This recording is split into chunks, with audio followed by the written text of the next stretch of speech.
Alright, this is the third video in the series that we've been looking at in terms of interpretation, explication, and analysis. The previous two videos really dealt with the idea of what is the overall purpose of an analysis paper. Now we're going to look at a smaller component of the analysis paper supporting your ideas, supporting your conclusions about a text. And to begin with, we're going to discuss summary and evidence and how these two work together and how they differ. As with the other videos, click the continue button to move through the slides. Summary and paraphrase are two techniques that we have available to us when we're presenting evidence from a text. You don't always want to use direct quotes when you're supporting your ideas, and so you can choose to use summary or paraphrase.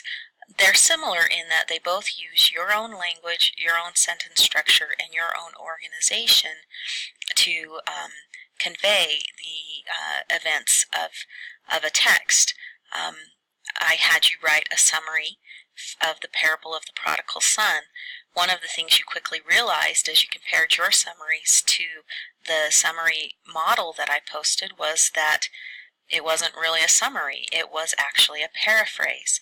The difference between summary and paraphrase are that summaries focus on the general overview of the text. They're significantly shorter than the original, whereas a paraphrase is as long or longer than the original because it provides the same level of detail, and it is used to provide evidence from the text but allows you to maintain your own writing styles. As you write literary analysis, you may use summary to give a very brief, here's what happened in this chapter overview, but probably you'll be using more frequently paraphrase to provide evidence for your text, a paraphrase or direct quotes.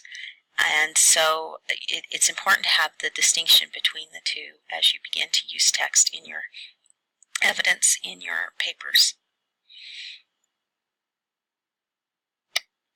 As I said, evidence from the text is used to provide support for your claim. If you are making the claim that the laundry in the short story Sweat symbolizes the tension between Delia and Sykes, then you have to prove it. You have to give evidence for that. Textual evidence should be carefully selected from your work to support your analysis, and you can give evidence through direct quotes, paraphrasing specific passages or actions, descriptions or events. Again, paraphrasing is going to be what you'll want to use over summary because summary is just too general for providing strong evidence. Now, evidence must be tied to the specific claims for that paragraph. And sometimes writers think that they are offering evidence of their claims when what they're really doing is retelling the story, summarizing the plot rather than providing analysis. Now, I'm doing something a little tricky here on you because I'm using the word summary differently than I defined in the previous slide.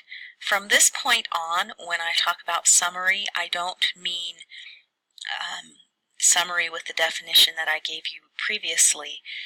From this point on, I'm defining summary to mean retelling plot rather than providing evidence to support your claim. I apologize for the confusion, but it should make sense just as we work through this. All right, look at the following paragraph. Identify the claim of this paragraph and decide if the paragraph offers evidence or summary. You're welcome to pause this and read this to yourself, but for those who will want to follow along as I read it, I'm going to read it through now. In this parable, the son demonstrates the steps of the repentance process. He first tells his father, "Give me the portion of goods that falleth to me." Then he wastes his inheritance on riotous living. Through his trials, this son becomes to recognize his folly and acknowledges this when he says, "I have sinned against heaven and before thee, Father." The son humbles himself before his father and admits his mistakes. Because he changes, we see the repentance process at work. Is this evidence? Is this summary?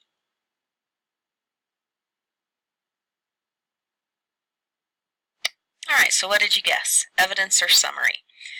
It's summary.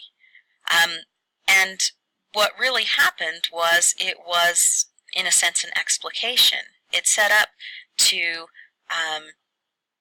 prove something, but then it basically just summarized the entire story. I need to give you a bit of warning. When working with explication, it's easy to fall into summary. Working with the text chronologically sets us up to talk about or summarize the entire text. Developing the meaning distracts us sometimes from our analysis. Remember that a true analysis looks at the parts within a text rather than the meaning of the text as a whole. Often conclusions about meaning generally occur at the end of a paragraph. So if you're ever trying to decide if you're summarizing or really giving evidence, look at where you appear in the text. If you have written a topic sentence and then you're summarizing or paraphrasing and then you appear down at the bottom with a general conclusion, you've probably done an explication, not a true analysis, and you're doing a summary rather than providing evidence. What happens is the claim, what you're trying to prove about the particular literary device, gets lost. So let's go back and look at that paragraph and we'll break it down bit by bit and talk about why this was summary of the parable rather than true analysis. As the red highlights here, there are two places where the author of this paragraph appear. The claim at the beginning that this son demonstrates the son demonstrates the steps of the repentance process. Now, that starts out sounding like analysis, right? The character of the son symbolizes the repentance process. But then notice we just have a summary of the parable. As a reader, I can see, oh yes, he repented there, and here's part of the repentance process. But the author hasn't proven that. All we have is a claim, summary of the parable, and then down at the bottom, the author says, well, because he changes, we see the repentance process at work.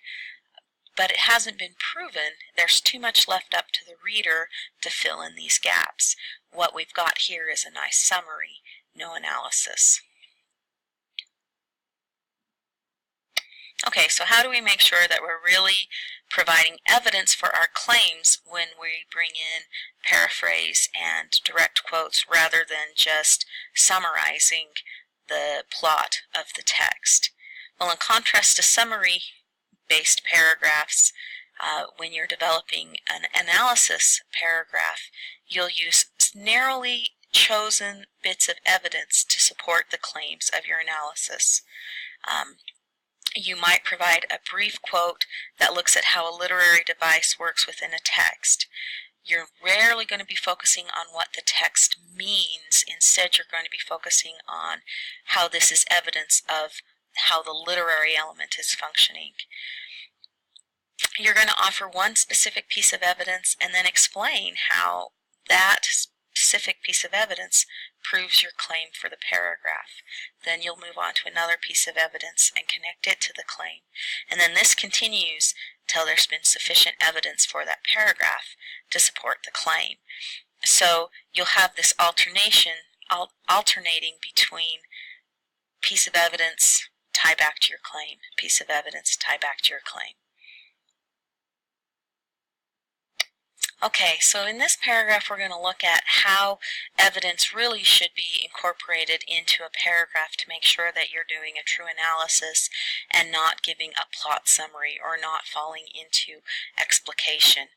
I'm going to read the paragraph, to pausing at the end of each sentence and kind of talking about what makes it evidence, why this is analysis. However, if you just want to read it for yourself, you'll notice that those elements that are marked red are analytical comments. Those elements that are black are the textual evidence. Overall, you'll notice that there's as much, if not more, red than black. And that's about the proportion you want in a paragraph. You want as much of your analysis, you as a writer, in that paragraph as you do references to the text. Okay, so now I'm going to work through it if you want to follow along. The tension between Sykes and Delia is symbolized through the laundry. Okay, that's the author's claim. I'm going to prove how laundry develops tension between these characters. And then we have a summary. The opening scene circles around an argument between Delia washing white people's clothes. Okay, it's very short, gives us a general overview of the scene, and then we move into a specific quote. Sykes warned Delia to keep them white folks' clothes out of this house. And then the author goes into analysis. Well, how does that piece of evidence support her claim? This fight over laundry represents the power struggle between Delia and Sykes. Delia's work as a laundress gives her power because it earns her money, which she has used to pay for her house. The central tension within the story revolves around ownership and control of the house. Now we come back to a summary. Not until Sykes starts threatening the house does Delia fight back for the first time in their marriage. Okay, it's just a little bitty piece of summary about an important element of the story. Then it gets connected back to the claim through analysis. It is this laborious process of doing laundry for the white people that helps Delia see that her sweat paid for the house and made anything beautiful in their home possible. Notice how in here she picked the very specific phrase and incorporate it into the analysis. This is a really nice technique so that the ideas feel seamless as you're moving back and forth between evidence and analysis. Pairing this comment with Sykes' hesitant reaction to Delia going to the white folks about his abuse, it becomes apparent that the laundry, the white folks, and Delia's increasing courage are somehow linked.